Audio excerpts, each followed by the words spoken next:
सत साहिब सतगुरुदेव की जय।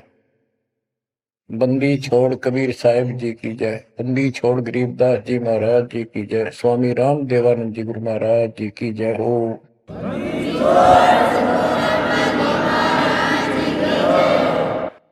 सर्व संतों की जय, सर्व भक्तों की जय, धर्मी पुरुषों की जय। श्री काशी धाम की जय, श्री सुडानी धाम की जय, श्री करोथा धाम की जय, श्री बरवाड़ा धाम की जय। सत साहिब गरीब नमो नमो सत्य पुरुष को, नमस्कार गुरु के नहीं। सुर नर मुनि जन साधु, संतों सरस दीन। सतगुरु साहिब संत सर, दंडवतम प्रणाम। आगे पीछे मत हुए, किनको पूर्व। कबीर सतगुरु के उपदेश का, सुनिया एक विचार। जय सतगुरु मिलते नहीं, जाते नरक द्वार। नरक द्वार में दूत सब, करते खेचा तान। उनसे कभू नहीं छूटता, फिरता चारों खान। कबीर चार खानी में भरमता, कबहू न लगता पार। सो फेरा सब मिट गया, मेरे सतगुरु के उपकार। जय जय सतगुरु मेरे की, जय जय सतगुरु मेरे की। सदा साहिबी सुख से वसियो, अमरपुरी के डेरे की। जय जय सतगुरु मेरे की, जय जय सतगुरु मेरे की। सदा साहिबी सुख से वसियो, सतलोक के डेरे।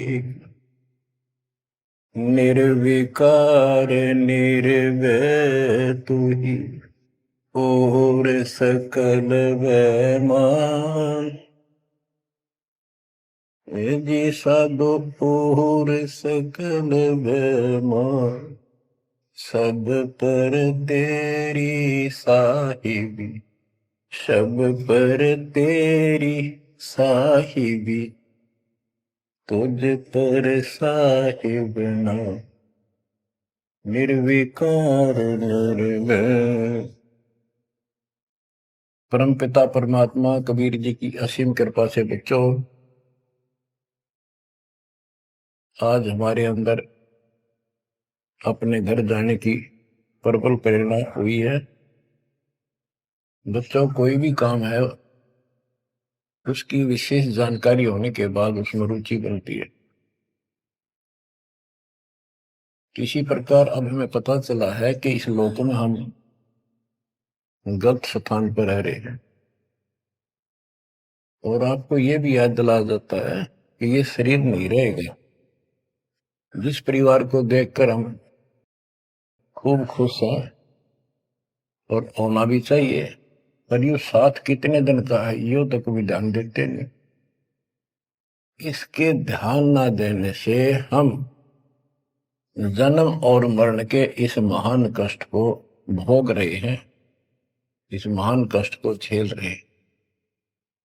अभी तक कोई इस तरह सच्चाई कहने वाला नहीं था। जैसे कोई यूं कह देता ना, भाई ऐसे ऐसे वो हो सकता है, मृत्यु हो जाएगी, तो यूं कहा करते भाई, तो भाई ये बात ना बोला, मृत्यु हो जाएगी, अच्छी बात बता। यानी यूं कहना बुरी बात मानने थे कि यूं ना कह, मौत भी हो जाएगी कभी। संसार भी छोड़ना पड़ेगा। यानी इस सच्चाई को अवॉइड करने की चेष्टा करते थे।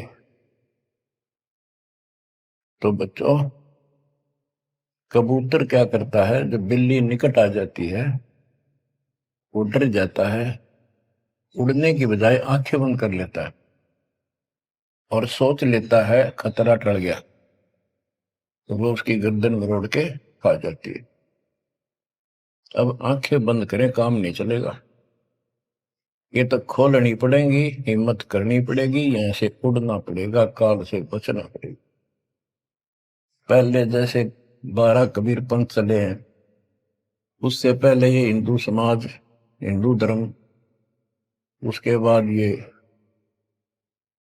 यहूदी धर्म, ईसाई धर्म, फिर मुसलमान धर्म, जैन धर्म, और ये 12 पंथ, इनमें ज्ञान तो बताया जाता था कि भक्ति कर लो, नहीं तो 84 लाख योनियों में जाना पड़ेगा, पशु पक्षी बनना पड़ेगा।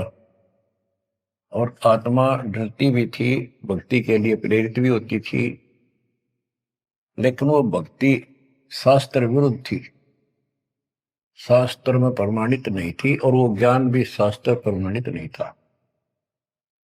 श्रीमद् भगवत गीता अध्याय 16 श्लोक 23 में स्पष्ट किया है कि शास्त्र विधि को त्याग कर जो अपनी मर्जी से मनमाना आचरण करते हैं अपनी इच्छा से, उनको न सुख होता है, न कोई सिद्धि प्राप्त होती है, और न ही उनकी गति बढ़ती।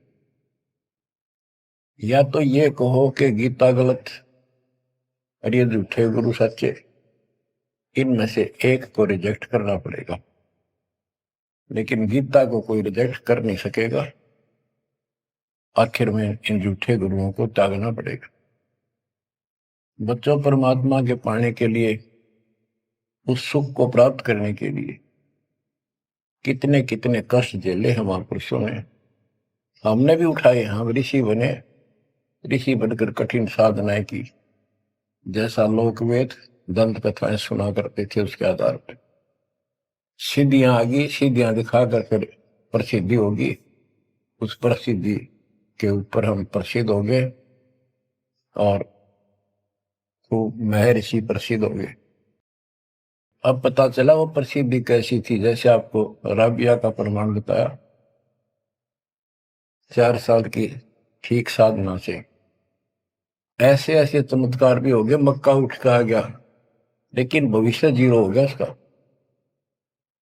सिर भी काट दिया, इतनी प्रेरित थी भगवान के प्रति, लेकिन नथिंग, कुछ नहीं हुआ। काम तो अब बनेगा जब बनवाया जा। गरीब ये जीवन सफल है, जब लग राम रटंत, देखोरी को जाने दे, भरम पड़े हैं पंथ। इस मनुष्य जीवन की सफलता उसी की है जो परमात्मा की भजन करते हैं, अन्यथा इसका कोई यूज नहीं। पशु पक्षी का भी ऐसा ही जीवन है, ऐसे ही कर्म वो करते हैं, खाना पीना, टट्टी जाना, बच्चे उत्पन्न करना, बच्चों के लिए फिर सारा दिन भटक के उनका पोषण करना, फिर मर जाना, ये कोई जीवन है? इस ज्ञान से आपके अंदर जो गलत प्रेरणा भरी हुई है वो काल द्वारा भरी गई है, बहुत प्रबल है, वो सामान्य नहीं है। अब जैसे किसी को बुखार हो जाता है तो उसके बस की बात नहीं वो नॉर्मल हो जाए।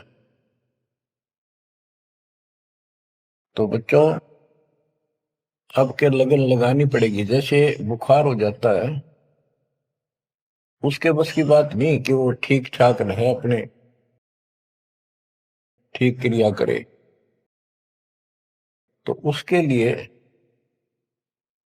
औषधि की आवश्यकता पड़ती है, और जब नॉर्मल हो जाएगा फिर सारे काम ठीक करेगा। इसी प्रकार ये आपके बस की बात नहीं है जो आप जिस व्यवस्था में लग रहे हो, ये इस ज्ञान से, इस भक्ति से आपका यो अज्ञान हटेगा, ये जिससे प्रभावित हो बुखार हटेगा, फिर आपकी लगन अजब से बनेगी, अलग से बनेगी।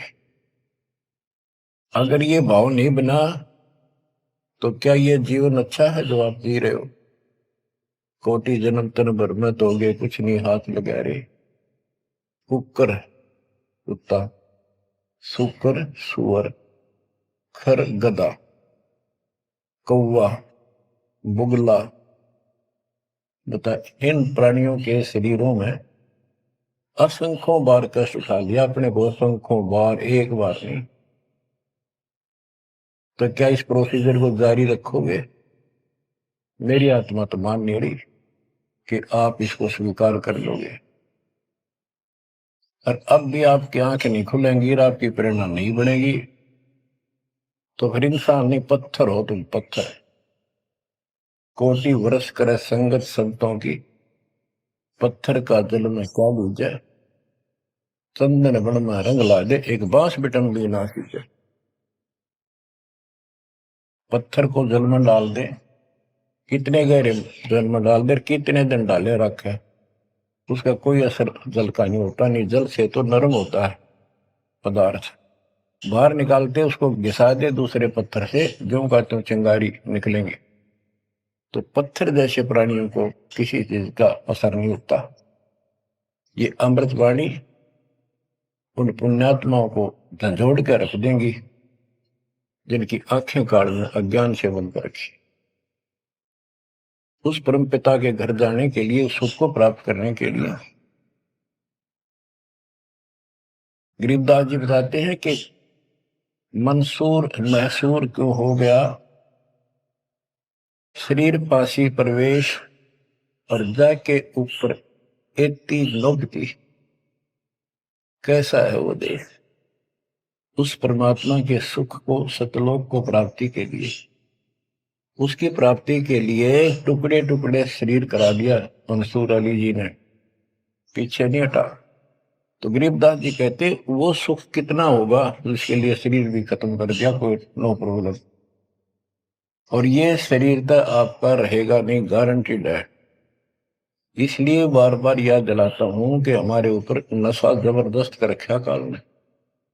ये आपके बस की बात नहीं, ये एंटीबायोटिक आपको प्रेरित रखेंगे। आप भक्ति भी करोगे, बुराइयों से भी बचोगे, और अपने घर जाने की प्रबल इच्छा बनेगी। जहां आशा ता बासा हुई, मन कर वचन सुमरियो सोई। गिरिव नरसिंह रूप सतगुरु धरा, प्रहलाद भगत के काज। हिरणाकुश को ले गया, जो तितर को बाज। परमात्मा कबीर जी ने ही नरसिंह रूप धारण किया। ये सारा श्रेय अभी तक श्री विष्णु जी उर्फ श्री कृष्ण जी को दिया जा रहा था। जो भी है, परमात्मा चाहते हैं कि किसी तरह इनकी भक्ति में आस्था बनी रहे। ये किसी को मानकर भक्ति कर रहे, करते रहो, उससे मिलना कुछ नहीं, पर पिछले संस्कार से मालिक उनकी मदद स्वयं करते हैं। गिरिव नामा का देवल फेरा, मुई जवाई गाय। पीड़ा मेरी संत की, छान छवाई आए। कबीर साहब कहते हैं, 2 दिन मेरी शरण है, ताका हूं मैं दास। दास में नौकर, गुलाम, और गैल गैल ला गया करूं जब तक धरती आकाश। नामदेव नामदेव महापुरुष पिछले संस्कारी थे। परमात्मा कबीर जी कहीं भी आश्रम बना के कुछ समय के लिए रह जाते हैं, एक गुरु की भूमिका करते हैं। अपने बच्चों को, वहां आसपास के क्षेत्र के बच्चों को ज्ञान सुनाते हैं। कोयल के बच्चे ज्ञान को सुनकर, आवाज को सुनकर उनकी तरफ खींचे आते हैं, सोबे वाले रह जाते हैं। तो उस समय रंका और बंका दोनों पति पत्नी थे। एक उनकी बेटी थी वंका। नामदेव भी उसी समय परमात्मा कबीर जी का शिष्य हुए थे जब वो वहां संत रूप में लीला कर रहे थे। हम ज्ञान सुन लेते हैं, सारी बात करते हैं, पर अपनी जो पूर्व प्रेरणा है, पिछले जन्म के संस्कारों से भी हम बाज नहीं आते। अब नामदेव जी जा रहे थे, एक मंदिर में आरती हुई थी, ब्राह्मण लोग आरती कर रहे थे, और उसके ऐसी धुन चढ़ी कि वो भी मंदिर में पहुंच गया। हाथ में जूते निकाल लिए अपने, जैसे ये बजाते हैं ताल, उस तरह बजाने लग गया, घंटी बजाते हैं, और बजाता बजाता आरती में मगन होकर उनके ब्राह्मणों के बीच में पहुंच गया, यानी पत्थर की मूर्ति के सामने पहुंचना चाहा। पंडितों ने पकड़ कर उसको मंदिर के पीछे फेंक दिया कि ये शूद्र छोटी जाति का समेत दूसरों में आ गया, हमारा धर्म भ्रष्ट कर दिया, हमारे भगवान को इसने रुष्ट कर दिया। तो परमात्मा वो तो फिर भी पड़ा पड़ा मन की आरती कर रहा था, लो लगी थी दाता में। परमात्मा उस मंदिर का मुंह नामदेव की तरफ कर दिया, और पंडित पिछली साइड में खड़ी घंटी बजा रहे थे, आश्चर्यचकित हुए। तो एक दिन नामदेव रंका बंका के घर गया, तो उस दिन वंका लड़की, रंका और बंका जंगल में लकड़ियां लेने गए हुए थे, पीछे वो लड़की अकेली थी, वो कोई पट्टी तैयार करे थी, जैसे किसी को चोट लग जाकर, हल्दी वगैरह लगा कर।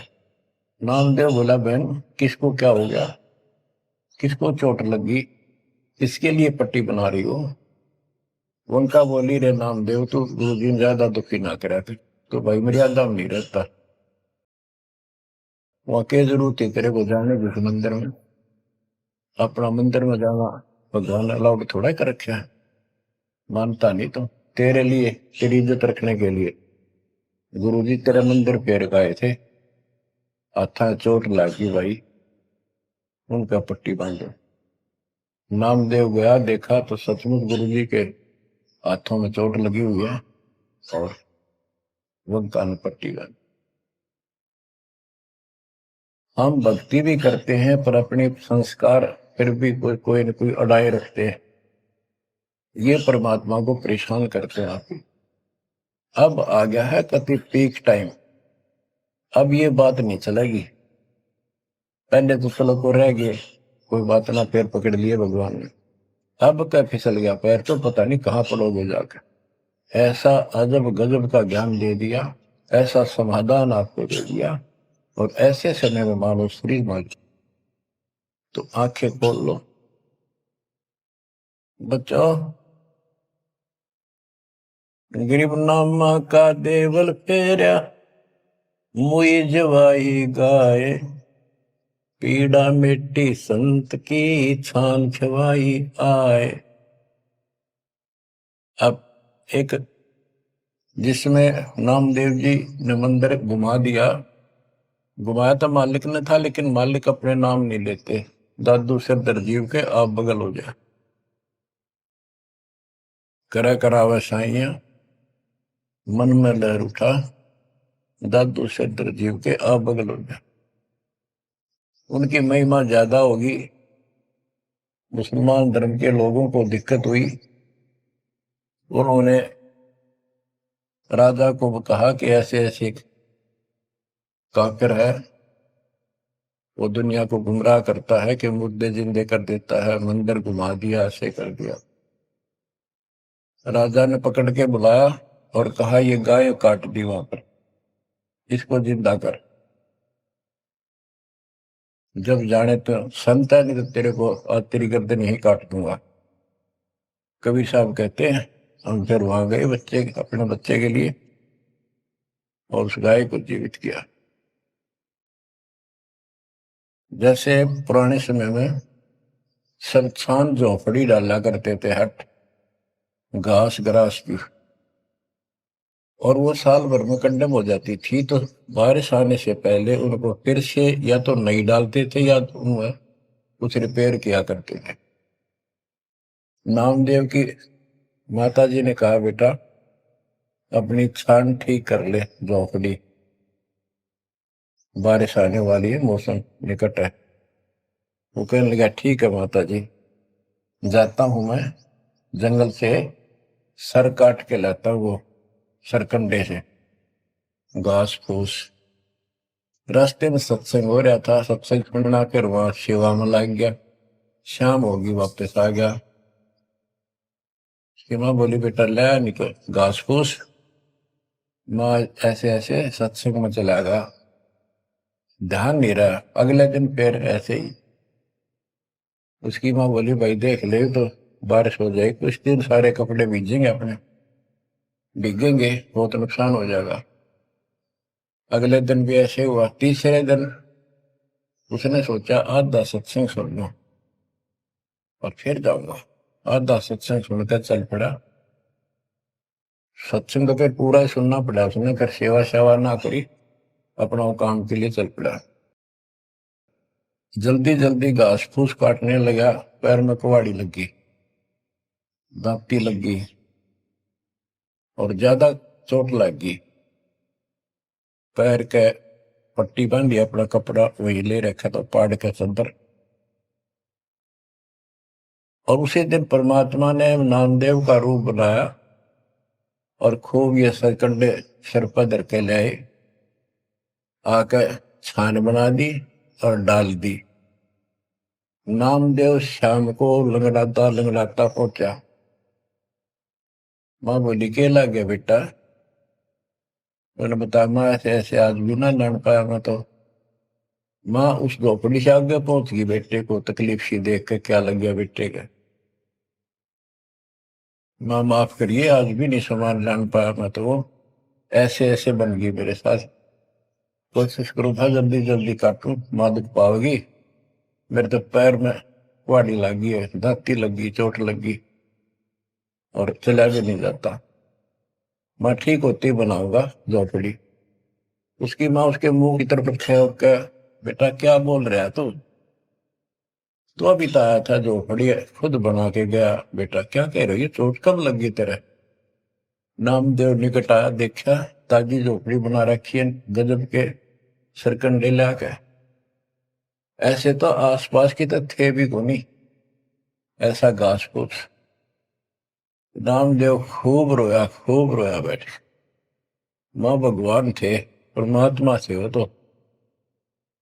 बच्चों दो दिन मेरी शरण है ताका हूं मैं दास, गेल गेल ना गया जब तक धरती आकाश। ये किसी जन्म में भक्ति खूब करी थी जैसे इस युग में, और इस युग के पिछले हुए भक्ति गजब की रहती है, क्योंकि यह साधना शास्त्र में खुला।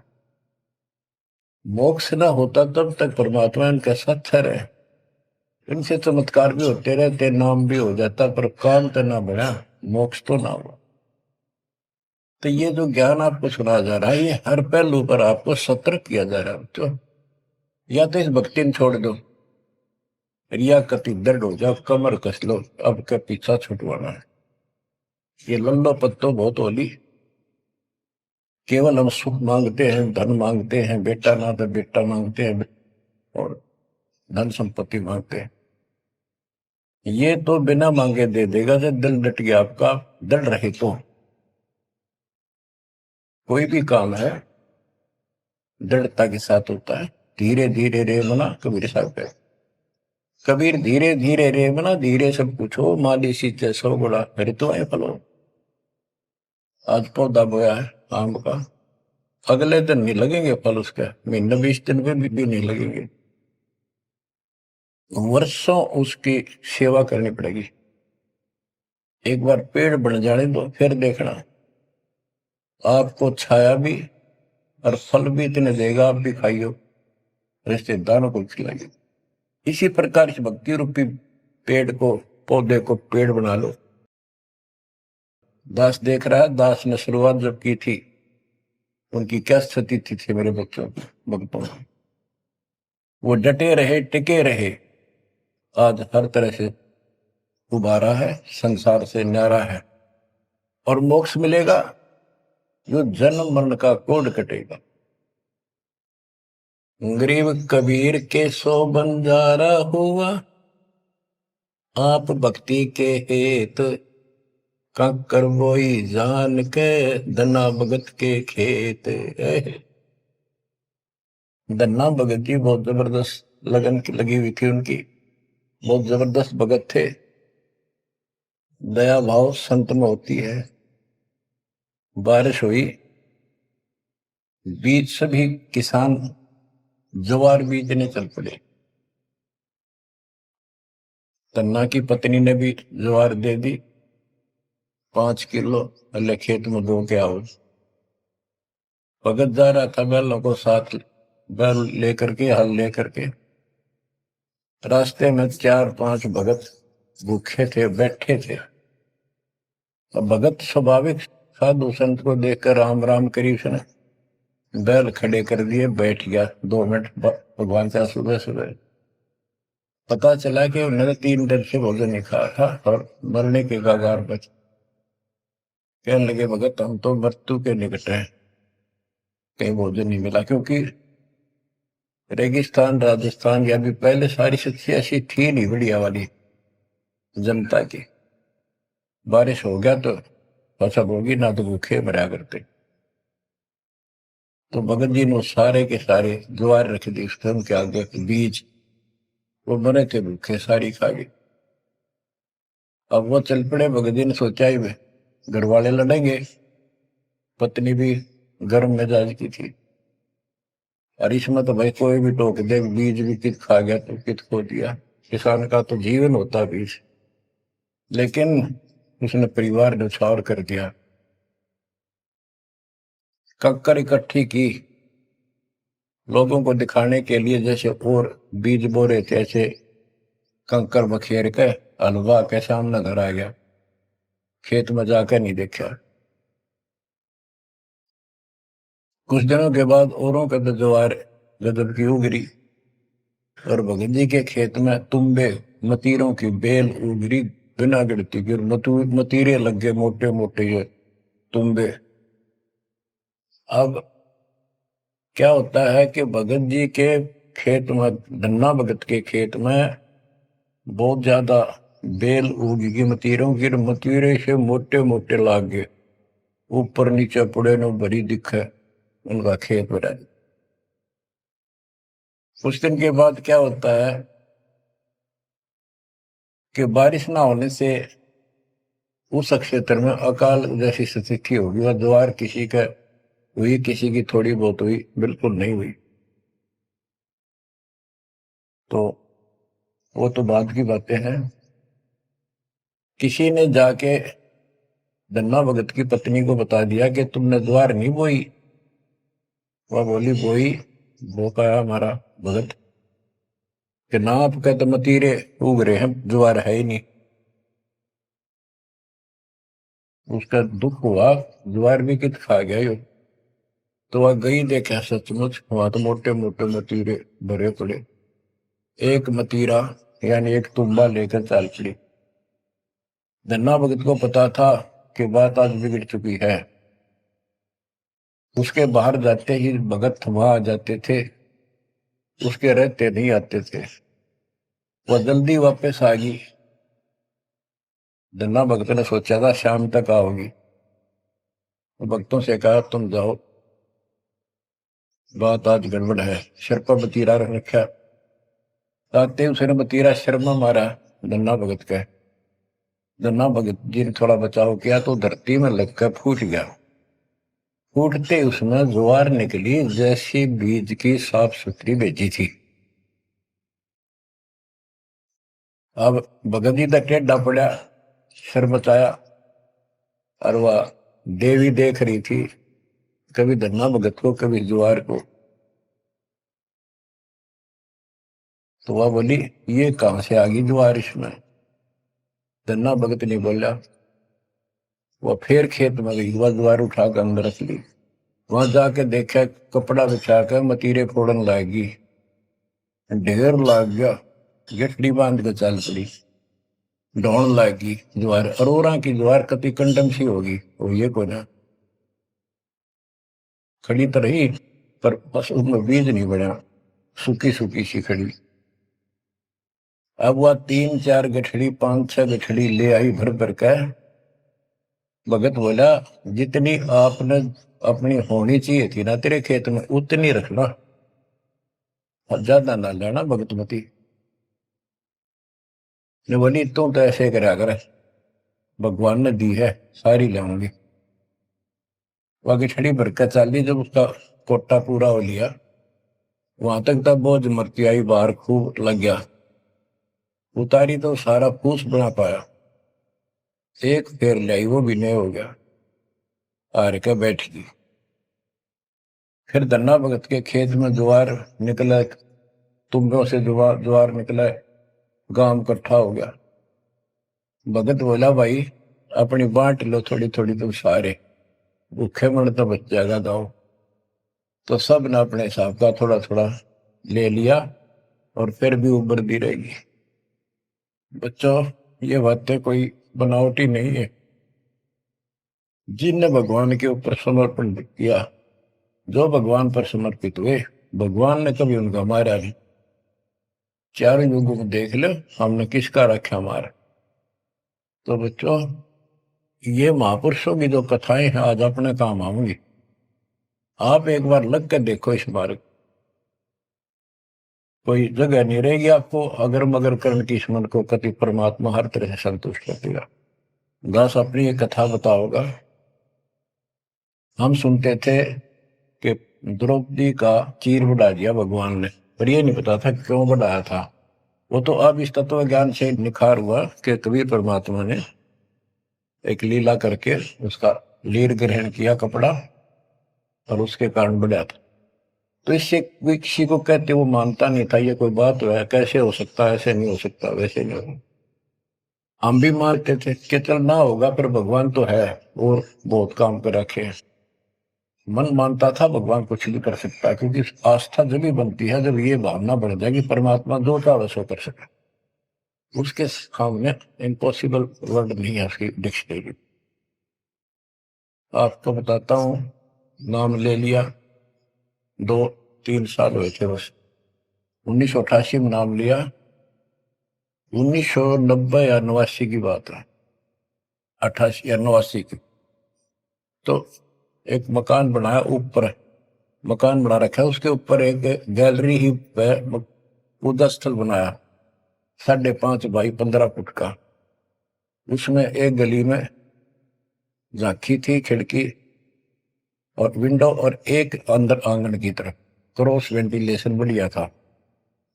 तो जल्दी के कारण मैं बने बनाए वो लिया जंगड़े, पूजा स्थल 2 मांझ कर उनको पेंट करके लगा दिया। उनमें शीशे भी लगे हुए थे।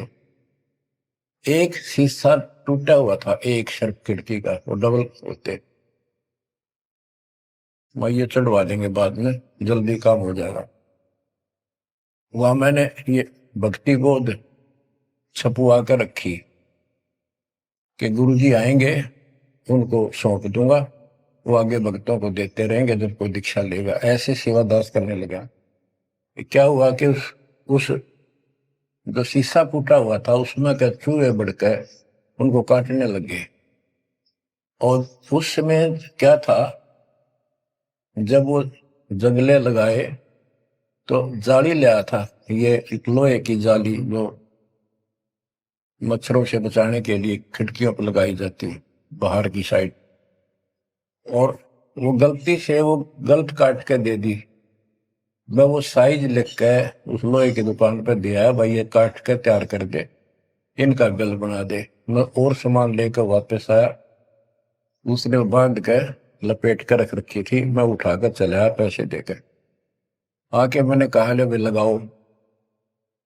तो ये बड़ा लड़का, अरे वहां किराएदार रहता था, वो बोले हम लगा देंगे।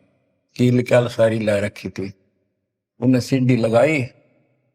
मैं तो चला गया उनको कह के, शाम में आया तो कोई नहीं लगा रखी। पूछा भी कारण क्या था, क्यों नहीं लगाई। उन्होंने बताया कि छोटी है, बराबर में छोटी रहेगी, कम से कम 9 इंच छोटी। वो लिखा था मैंने 3 फुट 9 इंच, उसने 3 फुट काट दी, या नौकर ने देख के काट, या गलती लगी जैसे भी। फिर मैंने सोचा भी छोड़ो भाई, अब किसके साथ मत्था मारे जाकर, वो कहेंगे तेरी गलती है, आपने यही साइज बताया था। मैं इस चक्कर में नहीं पड़ा करता। मैंने वो उठा के स्टोर में डलवा दी। एक सीजन बारिश का ऊपर का उतर गया। फिर वो नित्य नेम छपवाई पुस्तक, फिर उसमें चूहे बढ़ने लगे। कपड़ा बांधा, कपड़ा काट दिया। ये मन में था कि वो जाली तक पूरी है नहीं। फिर दिमाग में आई, भाई ऐसे करो, इस एक खिड़की में दिक्कत है, इस जाली को ऊपर नीचे करके दोनों को एक में सेट कर दो। तो वही दोनों किराएदार, ये बड़ा लड़का, ये छोटा ही था, 12-13, 14-15 साल का। तो मैं उनको कह के अपनी ड्यूटी पे चला गया। इनकी माता जी ने, नारों ने, वो वहां से निकाल के जाली स्टोर से नीचे डाल दी, भाई लगा दियो। इन शाम सी न लाई किता। मैंने आके पूछा, एक जाली ला रखी, वह पूरी एक नीचे पड़ी। मैं ड्यूटी से आया शाम को 5 बजे। मेरी दुआएं बात खटक रही थी, इन लगा दी होगी बच्चा ठीक से ना, मैं आप लगाऊंगा साथ लगकर। मैंने देखा एक जाली नीचे पड़ी, एक ऊपर लगा रखी, उसी पे जो शीशा टूटा हुआ था, गिलास। वो गिलास लगवाने की टाइम नहीं मिल रहा था, क्योंकि दूर मेरी ड्यूटी थी, कौशली साइड में हेडक्वार्टर था, 77 किलोमीटर जाना था। ये ऐसा था ही, जुगाड़ करना चाहा था मैं, कर दे फिर आराम से कर लेंगे। तो मैंने अनारों से पूछा कि ये जाली लगा दी उन्होंने। अब ईब ला के गए, सुबेरे की कह रही थी भाई ला दे, पर ध्यान नहीं दे रहा था यो, लापरवाह। ईब ने देखा गाने वाला पापा, फटाफट बुला कर अनिल को लगवा दी। मैं बोला, जाली ये और ले आए क्या? ये बोला नहीं, और तो नहीं है, ये तो वही है जो ऊपर डाल रखी थी स्टोर में। मैंने ये सुबह आपके दादा इनको कह दी कि भाई ये रखी, लाओ, जब ला दी। मुझे विश्वास नहीं हो रहा, तू सच्ची बता, ये बदलवा तो नहीं डाय इसको? और बोली बदलवा की थी तो लाई मुश्किल तो है, बदलवान का कित सही हो। मैं हैरान, मेरा विश्वास नहीं हो रहा। एक पूरी हो ही नहीं सकती, पूरी हो करके भी 6-7 इंच नो लटकरी बराबर में मुड़ के, 9 इंच वो बड़ी और 6 इंच और एक्स्ट्रा उसी साइड में। दूसरी देखी, दूसरी भी गए। फिर इसने लैब में ढूंढ गए, बड़े लोग क्रिकेट खेल रहा था कितना। मैं बोला, तू ये बता, ये जाली बदलवा के लाया है कि वही है? वही है, मेरी मां ने उतार के यहाँ डाल रखी थी, हमने ला दी। मैं मेरी कसम खा, कबीर साहब की कसम खा। बच्चों, वो दिन है आज, इतना गजब का विश्वास कर दिया जाता। बात कुछ नहीं थी, बात और भी लाई जा सके थी, लेकिन वो दिखा दिया, कपड़ा छोड़, हम लो बढ़ा जा। इस मालिक कबीर साहब ने लोहे की जाली बढ़ा दी, वो आज भी विद्यमान है। एक तो उनमें से वो मकान बेच दिया था इसने, वीरेंद्र ने, मेरे यहाँ इस मार्ग पाने के बाद। जिसने लिया वो भगत, उस भगत ने वापस डोनेट कर दिया कि ऐसी अनमोल पूंजी को मैं सुरक्षित नहीं रख पाऊंगा, आपको वापस दे।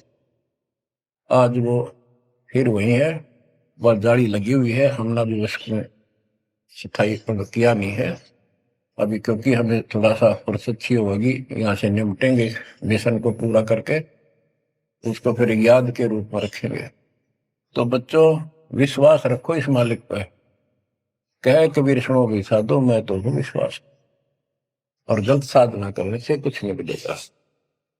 क्या बताते हैं, गरीब कबीर के सो बंजारा हुआ, आप भक्ति के हेत, काकर बोई जान के, धना भगत के खेत। वहां काकर से अन्न हुआ, कंकर से, वहां काकर से अन्न हुआ, वहां केसों से हुआ कबीर, वार पार पावे नहीं गति कुछ गहर गंभीर। अब नकली गुरुओं के कारण ये सारा अध्यात्म ज्ञान नष्ट होया पड़ा था। उसके बारे में कबीर साहब बताते हैं, गरीबदास जी बताते हैं, गरीब विष्णु त्रिलोकी नाथ के, परचे कोटि अनंत, भक्त वत्सल भगवान है, क्यों निंद है संत। यानी भगवान में आस्था बनाए रहने के लिए परमात्मा ने इन ब्रह्मा विष्णु जी को निमित्त बनाकर लीलाएं की। कहते इनको विशेष वो ना समझो, ये भी अच्छी आत्मा है, तीन लोक के नाथ हैं। अब जैसे कोई मंत्री है, उसकी भी पावर होती है, उसको ये कहना तो कुछ नहीं है, प्रधानमंत्री सब कुछ है, ये तो लड़ाई वाली बातें हैं। ये तो सतीथी बताई है, इनकी इतनी औकात है, इतनी ताकत है, उनकी इतनी है, इनसे हम दूर नहीं हो सकते और इनको एज ईस्ट पूज भी नहीं सकते कि ये करतार बने हुए हैं अपने आप। ये वो करतार नहीं जो होना चाहिए। गरीब करता ऊपर चोट है, कहते हैं करतार, मूल लह नहीं मूर्खा, गिनते हैं क्यों डारे।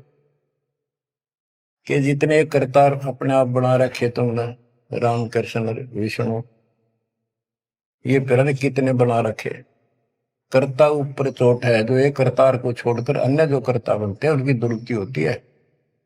रामचंद्र देख लो, सारी उम्र दुखी रहा और कर्ता बन रहा था, लोग भगवान के थे, भी मान लेता था, आजीवन कष्ट रहा, अंत में सरयू नदी में जल समाधि ली, डूब का मेरा। कृष्ण जी सारी उम्र दुखी रहा, सुख का सांस कभी नहीं, कभी कंस, कभी केसी, कभी चाणूर, कभी कुछ पूतना, और आखिर में दुर्वासा के श्राप से कुल उनके सामने नष्ट हो गया। जिसका कुल सामने मरे है और पश्चाती वो जीव है, सबसे निर्भाग आदमी है। सब कष्टों को देख कर रो रो के टाइम काटा, आखिर में एक विषाक्त तीर से मारेगा, विषाक्त जहर से बुझे हुए एरो तीर से मारेगा। अब क्या बताते हैं, गरीब करता ऊपर चोट है, कहते हैं करता रे, मूल लह नहीं मूर्खा, गिनते हैं क्यों डारे। के मूल की पूजा क्यों नहीं करते, डालियों ने क्यों गिनते फिर हो तुम, कितने भगवान है, कितने टहनी है। मूल से सब कुछ होता है। गरीब सतगुरु साहिब एक है, दूजा भरम विरोध, बिन सतगुरु सूझे नहीं, चाहे पढ़ो 18 बोध। गरीब गल गोटा गुरु आखे ने, फांसी दे अड़ाए, द्वादश तिलक बनाए कर, चंपुर दे धकाए। कि ये इंसान का नाश करने, मनुष्य जीवन को बर्बाद करने वाले, ये बाह्य दिखावा करके द्वादश तिलक 12 तिलक बना लेंगे, कंठी माला पहन लेंगे, लाल कपड़े, बड़ी बड़ी दाढ़ी मूछ उठा लेंगे, या घुटन घोट हो जाएंगे, मूड मुड़ा लेंगे। ये गलगोटा है, ये काल की फांसी लिए कर रहे, झूठी साधना करवा के। कहते द्वादश तिलक बनाए कर लोग इन पर कुर्बान हो जा, साधु है, और जमपुर दे धक्का, यानी उस नरक में धक्के ते ठोक दे, या साधना गलत पे जाएगा फिर वहां। गिरव झूठे गुरु का नाक ले, फिर श्रवण और नैन, सतगुरु बोले साखिए, दूर कर पोकट फैन। कहते नकली गुरुओं का, इनका जूते मारे, नाक काटे, यानी कहने का भाव है कि इनका बच जा, दूर हो जा, फूक दे। फूकना मतलब ये नहीं आग लगा दे या उन्हें मार दे, उन्हों को आग्रह कैसी यह कहावत हमारे यहाँ कि इसने फूक दे एक तरफ, जैसे कोई सामान मंगाया, इसकी जरूरत नहीं, कौन ख्याल है ना, फूक एक तरफ, यानी पटक दे दूर। एक गरीबदास जी कहते झूठे गुरु के नाक कान काट दे। इसका अर्थ है कि उनको कति वहां से अपने से दूर कर ले। गरीब झूठे गुरु को झटक दे, से स्वामी को फूक, या मैं दोष जरा नहीं, शब्द कहा हम कूक। गरीबदास जी बताते हैं झूठे गुरु को झटक दे, और जो नकली शिष्य उनकी मान उन के चिपके बैठे उन्हें भी फूक। फूकने का मतलब ये नहीं उन्हें मार दे के पड़े रहने दो। गरीब पीछे गई सो जाने दे, ले रहती को राख, उतरी लाभ चढ़ाई यो, करो अपूठी चाक। गरीबदास जी कहते पीछे जो हुई सो हुई, उसने भूल जाओ, अब शेष बचे जीवन में संभाल लो, उतरी लाभ चढ़ाइयो करो अपूठी चाक। जैसे हम सत भक्ति ना करने से हमारे सारे काम बहुत खिंचके होते ही नहीं, परेशानी रहती है। और जब सच्चा गुरु मिल जाता है वही काम फटाफट होने लग जाते हैं। पुराने समय में कुएं से जल निकाला करते थे, सिंचाई का काम भी कुओं से होता था। उसमें बैल जोड़े जाते थे, एक लाव होती थी, लाव, वो डोल नीचे जाता था, एक लकड़ की पुड़ी होती थी, लोहे का इतना सिस्टम नहीं था, फिर लोहे की बनने लगी थी पुली, उसके ऊपर वो लाव यानी रस्सी, मोटी रस्सी होती थी, बढ़िया मजबूत। वो पुली से नीचे उतर जाती तो अब पुली घूमती नहीं, वो फिर किसी होती थी, वो घूमती नहीं और अड़का खड़ा हो जाता, नीचे रस्सा गिर जाता साथ में।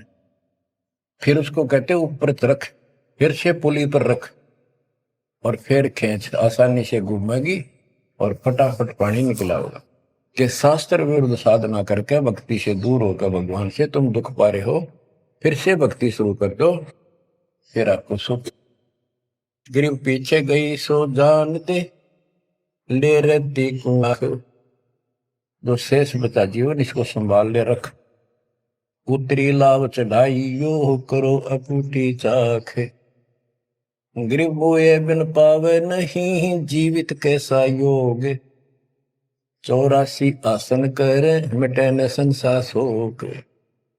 के जीवित मरे बिना परमात्मा प्राप्ति नहीं होगी। तुम जैसे बकवादों में लग रहे हो, जीवित कैसा योग, ऐसे भक्ति नहीं पड़ेगी। और जो 84 आसन कर करके लोग दिखावा करते हैं, इसे मोक्ष नहीं है।